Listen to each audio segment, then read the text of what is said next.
Hello, I'm Edlyn Summerin and you're watching Barnet TV. Today I have the founder of Changing Directions, Diana Wolfin. Hello, Diana. Hello, Edlyn. Nice to meet you. Nice to meet you too. So, does a perfect CV exist?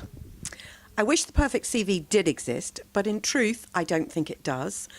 Everyone who reads a CV thinks something differently about it, and there may be as many different opinions as there are readers. What I can say is that if a CV gives someone who doesn't know you a good idea of who you are and what you've got to offer, it's done its job. So in that regard, it's perfect for you. I know people think they know what the purpose of CV is, but what is the purpose of a CV?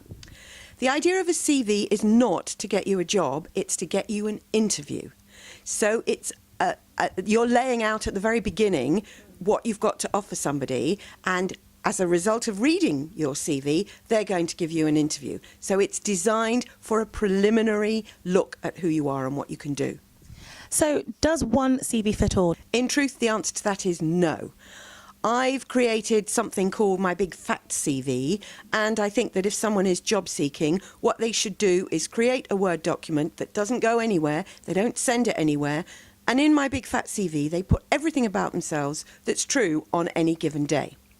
When they're sending off an application, they look at my CV, my big fat CV, and they pick and mix whatever they think the reader of that CV might particularly want for them. So if they're trying to sell themselves on their transferable skills, then they'll highlight those skills. If they've got a really good work history, then they'll talk about the things that they've done and they've got a lot of experience in. It depends. Lovely. So what format should someone adopt? What kind of style should they use to create a CV? There's more than one style. There are two particular ones that I talk about. One is a skills-based CV, where you highlight after the profile, which is the introduction about yourself, the skills that you've got to offer. Those skills might live in my big fat CV, and you pick and mix the ones that are most relevant for the job you're applying for.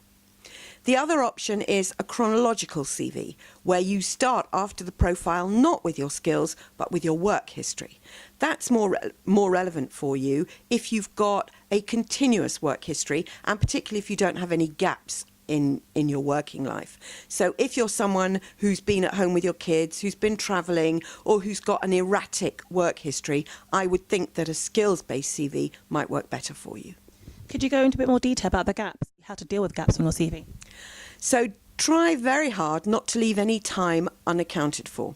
When you're talking about your work history, which you must on every CV, then you need to focus on months and years. I think a couple of months of not working in between jobs is okay, but any period longer than that, employers do get concerned that you might be trying to hide something. If you've been at home with your children, put on your CV for that period, time out from employment for family care. You might well have been looking after elderly relatives, not necessarily children. If you've been travelling, put time out for travelling. If you've lost your job through redundancy, I still think it's worth saying actively seeking work, time out from employment, so that the employer has got an idea of where you've been in that time that you've not been working. And how much history should I put on a CV? How far back should I go?